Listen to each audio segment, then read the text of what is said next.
Escobar, one of the richest, most notorious, and controversial drug dealers in the world. Pablo Escobar has catapulted drugs through borders. He was 30 times more powerful than El Chapo. And Pablo Escobar had more friends than enemies. Which is true and which is false? Let's find out now.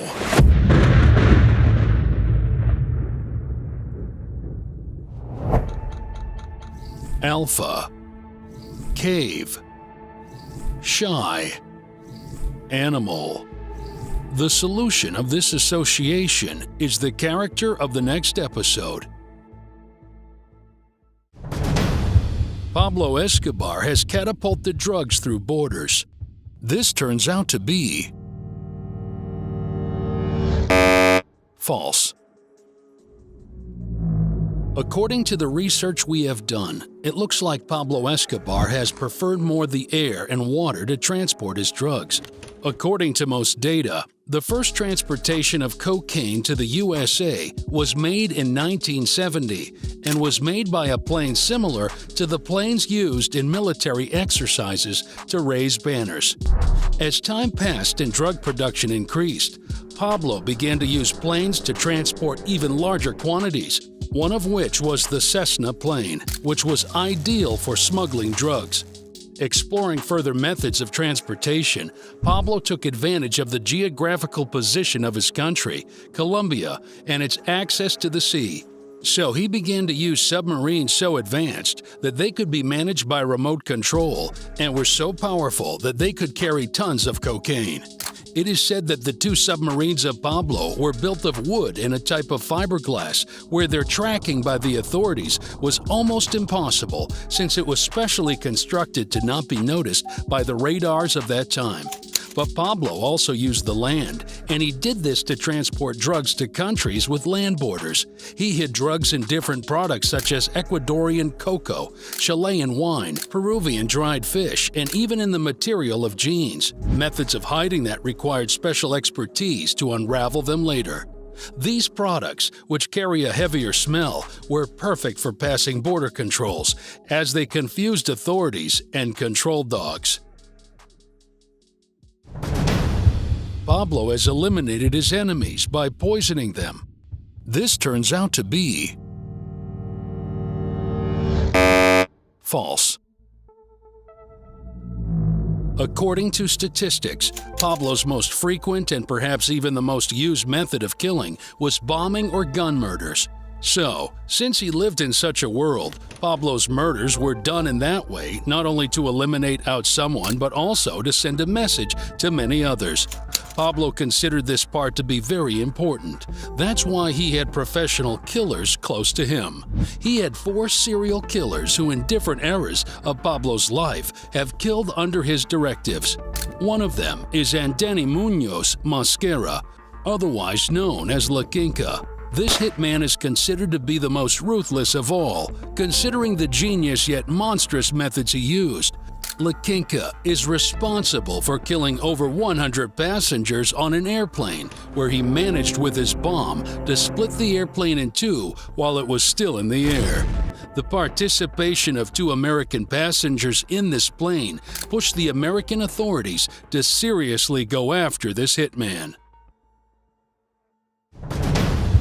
When Pablo Escobar was the most wanted by the American police, he sent his son to see the White House. This turns out to be false.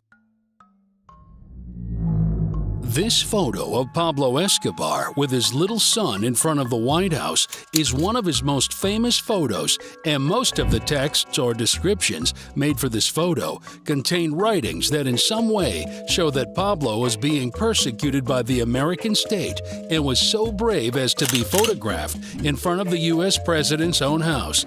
However, this isn't true because according to the research we have done, at the time when this photo was taken, Pablo Escobar was trying to become a legitimate politician in Colombia. He was first in the municipal council in Medellin and then became a deputy congressman.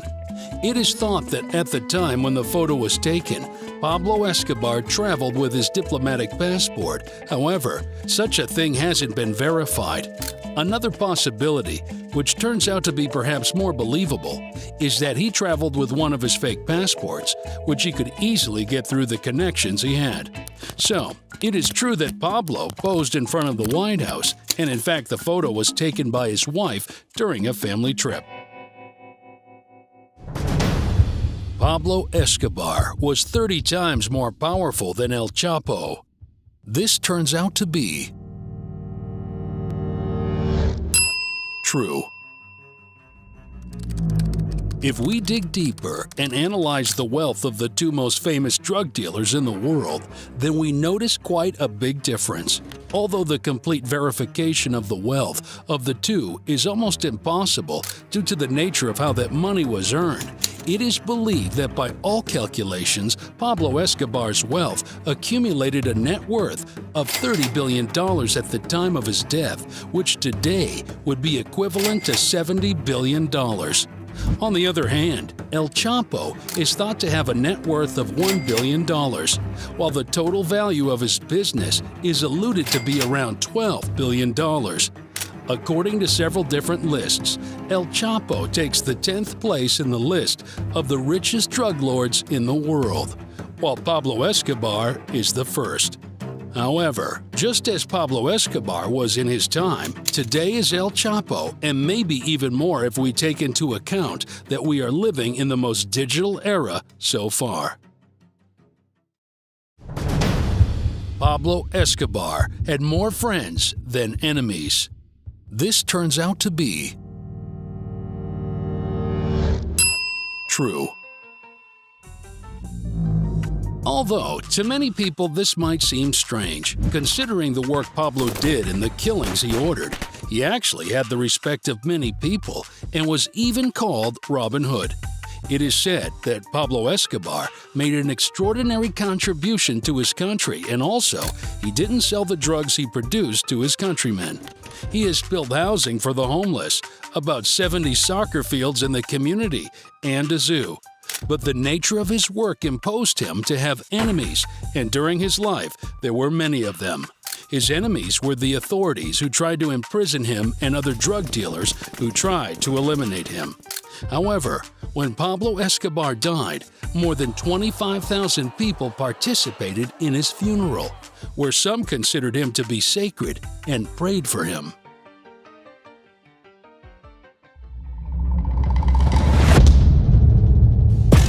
That was all. In order to not miss the next episodes, subscribe if you haven't already.